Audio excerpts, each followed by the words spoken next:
शांति। ओम शांति मंगेश भाई जी। ओम शांति पाल भाई। आज बाबा का फोकस आज के मुरली में फैमिली प्लानिंग। बाबा सारी मुरली में कितनी बार फैमिली प्लानिंग भगवान की फैमिली प्लानिंग किस प्रकार की। दुनिया में तो हम देखते हैं कि गवर्नमेंट फैमिली प्लानिंग पर कितना करोड़ों रुपए खर्चा करती है, प्लान्स बनाती है, दवाइयाँ यूज करती है, कितने कायदे कानून लगाती है। लेकिन बाबा की प्लानिंग कुछ अलग ही है। बाबा कहता है कि काम महाशत्रु को जीतो, अपने आप फैमिली प्लानिंग हो जाएगी। ये मूल मंत्र है बाबा का। बाबा को कोई अलग से दवाई देने की या जोर जबरदस्ती करने की जरूरत नहीं पड़ती। बाबा कहते हैं कि गीता शास्त्र जो है वो खास करके इसी का फैमिली प्लानिंग का ही शास्त्र है, क्योंकि गीता ही है जो सर्वधर्म शास्त्र शिरोमणि है, उसमें ही काम और क्रोध को नरक का द्वार बताया गया और उसी को जीतने के लिए बार बार गीता में कहा गया है कि हे अर्जुन, काम महाशत्रु को जीतो। तो बाबा कहता है कि इसको जीतेंगे तो अपने आप फैमिली प्लानिंग हो जाएगी, कोई मगजमारी नहीं करनी पड़ेगी, न कोई कायदे जोर जबरदस्ती, न कायदे कानून लगाने पड़ेंगे। आज भारत की हालत देखो आप, पॉपुलेशन में भारत सेकंड नंबर पे है, चाइना फर्स्ट, और कुछ दिनों में भारत उसको भी ओवरटेक कर लेगा। तो और गवर्नमेंट कितने प्रयास करती है इसके लिए, हर साल इसके लिए अलग से कितना बजट होता है, लेकिन कुछ नहीं।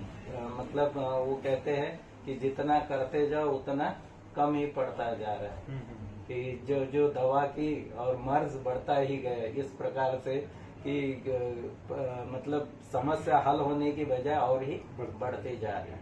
तो फैमिली प्लानिंग पे विशेष बाबा ने बोला। फिर बाबा ने कहा कि देखो लक्ष्मी नारायण, बाबा की जो फैमिली प्लानिंग हो जाती है उसके बाद लक्ष्मी नारायण का राज्य स्थापन हो, तो वो स्वर्ग जो है वो तो इतनी सुंदर दुनिया। बाबा ने कहा कि सर पर ताज होगा, हीरे जवाहरत से जड़ा हुआ ताज रहेगा और सारे सोने हीरे जवाहरत के महल रहेंगे। तो ये फैमिली प्लानिंग के कारण ये दुनिया में सुख शांति समृद्धि स्थापित हो जाएगी। जिस भारत के लिए गायन किया जाता है कि जहाँ डाल डाल पर सोने की चिड़िया करती है बसेरा, वो भारत देश है। तो बाबा कहते ये वही भारत देश है जहाँ लक्ष्मी नारायण का राज्य था। तो वो भारत देश, वो स्वर्णिम भारत मैं स्थापन करता हूँ, सिर्फ काम महाशत्रु को जीतो। और उसके लिए बाबा ने एक सहज ब्रह्मास्त्र दे दिया हम बच्चों के हाथों में।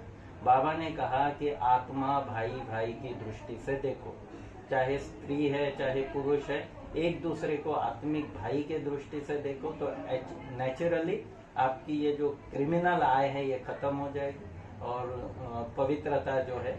और हम देख रहे हैं बाबा के कार्य में हजारों युगल्स जो है, मतलब यंग कपल्स भी ब्रह्मचर्य का पालन करते हुए, पवित्रता का पालन करते हुए बाबा की जो इच्छा है फैमिली प्लानिंग की, उस आस को पूरी करना है, बाबा की शिक्षा को जीवन में धारण करके। फिर बाबा ने कहा देखो गांधी जी क्या कहकर गए कि भाई राम राज्य स्थापन करना है, लेकिन गांधी जी ने ये थोड़ी सिखाया। आज जिस प्रकार के समाज में सत्याग्रह करते हैं या आंदोलन करते, बाबा कहते गांधी जी ने ये थोड़ी सिखाया। गांधी जी ने तो अहिंसा का मार्ग सिखाया और वो भी उन्होंने भी स्वयं ब्रह्मचर्य का पालन किया जीवन में। तो बाबा कहते हैं कि उनसे ये सीखना है, अच्छी बात है। फिर बाबा ने कहा कि भोलेनाथ बाबा को, भोले बच्चे प्यारे, सच्चे दिल पर साहेब राजी, ऐसे अलग अलग विषयों पर बाबा, और खास फोकस बाबा का फैमिली प्लानिंग पर। तो मैं आप चाहूंगा कि आप अच्छी तरह प्रकाश डालें मुरली में। ओम शांति मंगेश भाई। आज बाबा का मुख्य फोकस है, जैसे आपने कहा आज 7 मार्च 2024 की मुरली है। फैमिली प्लानिंग के लिए तो बोला ही है बाबा, लेकिन बाबा ने कहा है आज मीठे बच्चे, बाप का कर्तव्य है कांटों के जंगल को खलास कर फूलों का बगीचा बनाना। इसमें ही फैमिली प्लानिंग स्वतः हो जाती है। Number 1 family planning. तो ये सारा दुनिया जो है जैसे कांटों का जंगल और फूलों का बगीचा, आग लगती है कांटों के जंगल में, फूलों के बगीचे में कभी आग नहीं लगती। नहीं, फूलों का बगीचा क्या होता है, ग्रीनरी होता है, हरियाली होता है, सुकून देने वाला। सुकून देने वाला होता है। और कांटों का जंगल जो है, बांस का घर्षण होता है तो आग लग जाता है। तो बाबा ने वही कहा, बाप का कर्तव्य है कांटों का जंगल, अभी जो है कांटे जो है चुभते हैं, फूल जो है सुगंध देते हैं, आनंद देते हैं, तो कांटा जो है चुभता है, तो कांटों का जंगल को अभी खलास कर देते हैं। मनुष्य जो अभी आसुरी गुण वाले हो गए हैं, बाबा ने कहा ना, बाप का तुम बच्चों को अब यही ईश्वरीय धंधा करना चाहिए, सबको समझाना चाहिए कि सब आसुरी नींद में सोए हुए हैं। तो मनुष्य आत्माओं के अंदर आसुरी गुण आ गए हैं, आसुरी स्वभाव हो गए हैं, यही कांटा है। अब दैवी गुणों वाले जो मनुष्य होते हैं, उस दुनिया को कहा जाता है फूलों का बगीचा। तो इससे क्या होता है, ऑटोमेटिक कांटों का जंगल खलास होता है। कांटों का जंगल बहुत बड़ा होता है, बगीचा छोटा होता है। उसी तरह से जो मनुष्य आत्माएं आसुरी गुण वाले हैं, वापस घर चले जाते हैं। और सतयुगी दुनिया में बहुत कम मनुष्य होते हैं, बाबा ने कहा है। तो family planning, number 1 family planning, वो भी उसमें कोई खर्चा करना नहीं पड़ता। फिर बाबा ने कहा फैमिली प्लानिंग का फर्स्ट क्लास शास्त्र कौन सा है और कैसे, आज बाबा ने कहा। तो बाबा ने कहा फैमिली प्लानिंग का फर्स्ट क्लास शास्त्र है श्रीमद् भगवत गीता। बाप ने गीता द्वारा ही अनेक धर्म विनाश कर एक धर्म की स्थापना किया। गीता में ही भगवान कहते हैं काम महाशत्रु है, जब काम महाशत्रु पर जीत पा लेते हो तो फैमिली प्लानिंग स्वतः हो जाती है। काम महाशत्रु है, बाबा ने कहा कहीं तो काम को मित्र समझते हैं। आजकल तो मित्र ही समझते हैं, क्योंकि अज्ञान नींद में सोए हुए हैं, आसुरी नींद में सोए हुए हैं। बाबा ने कहा यह एक बाप का ही काम है, किसी मनुष्य का काम नहीं है। इसलिए बाबा ने कहा है आज हेल्थ मिनिस्टर को समझाओ कि फैमिली प्लानिंग का काम तो बाप का है, चरित्रवान बनाना बाप का काम है। उसके लिए बोला बाबा ने एजुकेशन मिनिस्टर को समझाओ। बाबा ने कहा जिस काम विकार तुम अपना मित्र समझते हो वह बड़ा भारी दुश्मन है। जिस काम विकार को तुम अपना मित्र समझते हो वह बड़ा भारी दुश्मन है। बाबा कहता है ये आदि मध्य अंत दुख देने वाला है। तो सृष्टि का आदि अभी संगम युग से शुरू होता है। अगर अभी बाबा का ज्ञान मिला है और काम विकार पे गिर गए तो बाबा ने कल क्या बोला था, जैसे मिलिट्री वाले आदेश करते हैं कि फलाने समय पर नहीं निकलो नहीं तो शूट कर दिया, उसी प्रकार बाप ने ऑर्डिनेंस निकाले काम विकार में गए तो शूट हो जाओ। तो अभी वर्तमान में भी आदि में भी दुख, मध्य में जब द्वापर युग शुरू होता है उस समय भी काम, वहाँ देवताएं वाम मार्ग में जाते हैं, फिर दुख की दुनिया शुरू होती है। सचिव त्रेता 2 युग पवित्र रहते हैं। अगर अभी पुरुषार्थ करते करते काम में गिरा तो भी दुख, द्वापर से जब वाम मार्ग में जाते हैं तब दुख शुरू होता है मध्य में, और अंत में तो दुख ही है, काम विकार की दुनिया कलयुग। तो आदि मध्य अंत दुख देने वाला है काम विकार। मनुष्य कहते हैं काम विकार को मित्र समझते हैं। बाबा कहता है, बाबा ने ऑर्डिनेंस निकाला है कि तुम इस पर विजय पहनो, काम महाशत्रु है। बाबा ने कहा फिर एजुकेशन मिनिस्टर को समझाओ और अच्छी तरह समझाओ। देवताओं के राज्य में एक धर्म एक राज्य होता है, लेकिन बाबा कहता है कोई अपने रुहाब से नशे से नहीं समझाता है कि बाप आकर के फैमिली प्लानिंग कर रहे हैं और एक धर्म एक राज्य की स्थापना कर रहे हैं, रुहाब से नहीं समझाते हैं। बाबा ने कहा तुम सृष्टि के आदि मध्य को आकर समझो, सद्गति दाता बाप ही है, बाबा ने कहा है। और बाबा ने कहा आजकल काम विकार तो इतना खराब है, अगर किसी से दिल लग गए तो उसके पिछाड़ी जान दे देते हैं, हंगामा मचा देते हैं, माँ बाप शादी नहीं कराते हैं। काम विकार से अगर दिल लग गई तो ऐसा बाबा कहता है। बाबा कहते हैं आसुरी राज है, जब धर्म की गुलामी होती है तो अब बाबा कहता है मैं देवी देवता धर्म की स्थापना कराता हूँ। फिर बाबा ने कहा पवित्र बनते हैं तो जो ब्रह्मा कुमार कुमारियां हैं पवित्र बनते हैं तो उन्हों के लिए पवित्र दुनिया चाहिए, कहा बाबा ने। यह पुरुषोत्तम संगम युग पर बहुत छोटा है। इतने थोड़े समय में कितनी अच्छी प्लानिंग कर देते हैं बाबा। बाप सबका हिसाब किताब चुकतू कराए अपने घर ले जाते हैं। क्या करते हैं? सबका हिसाब ब्रह्मा कुमार पवित्र बनते हैं तो उनके लिए पवित्र दुनिया चाहिए। यह पुरुषोत्तम संगम युग बहुत छोटा है। इतने थोड़े समय में कितनी अच्छी प्लानिंग कर देते हैं। दोनों तरह का प्लानिंग, एक तो फैमिली प्लानिंग प्लस सतयुगी दुनिया बनाने की प्लानिंग, योजना भी बना देते हैं। बाप सबका हिसाब किताब चुकतू कराए अपने घर ले जाते हैं। इतना सारा किचड़ा तो नहीं ले जाएंगे सतयुग में। मनुष्य के अंदर किचड़ा भरा है ना।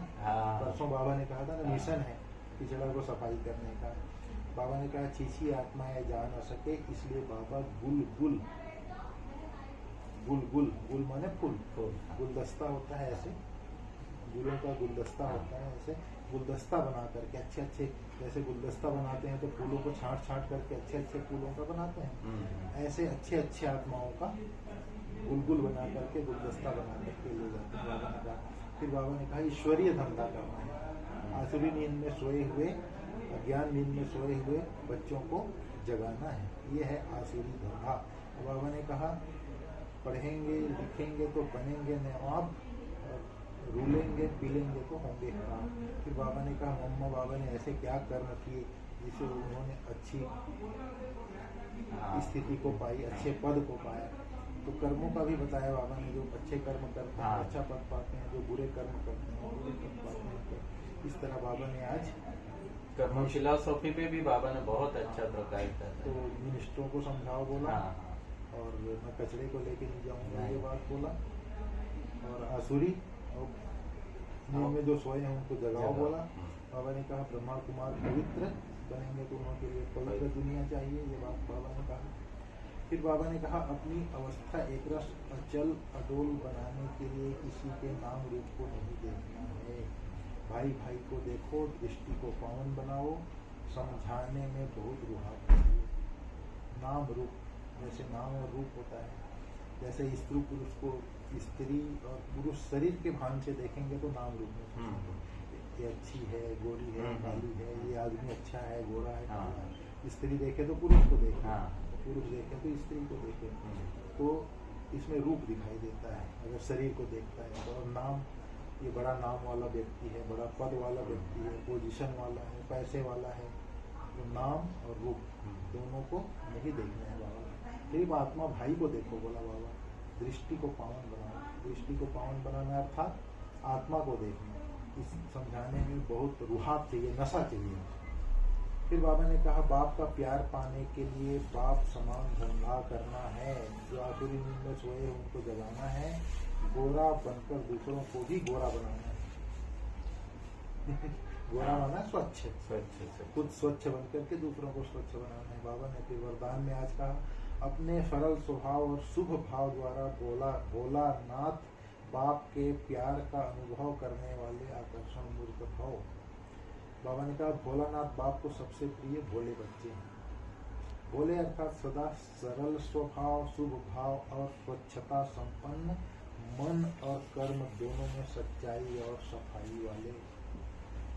ऐसे बच्चे आकर्षण मूर्त बन बाप को भी अपने ऊपर आकर्षित करते हैं। ऐसे बच्चे आकर्षण मूर्त बन बाप को भी अपने ऊपर आकर्षित करते हैं। भोलेनाथ बाप में सरल स्वभाव भोले बच्चों के गुणों को माला सिमरण करते हैं। भोलानाथ बाप ऐसे सरल स्वभाव वाले भोले बच्चे के गुणों की माला सिमरण।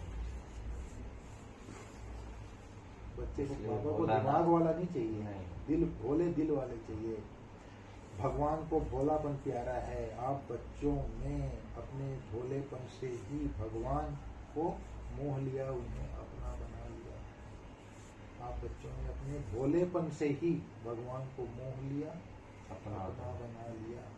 फिर बाबा ने आज कहा है स्लोगन में अपने चेहरे और चलन से गुण व शक्तियों की गिफ्ट बांटना ही शुभ भावना, शुभ कामना है। अपने चलन से और चेहरे से शुभ भावना, शुभ कामना। शुभ भावना शुभ कामना है बोला बाबा ने। चेहरे और चलन से जैसे गुण और शक्तियों की गिफ्ट देना। अपने चेहरे से रुहाब दिखाई देना चाहिए, और चलन से, कर्म से गुणों का दान करना है। बाबा इसी को कहा, चलन से गुण का दान, कर्म से गुणों का दान, और चेहरे से रुहाब दिखाई देना चाहिए,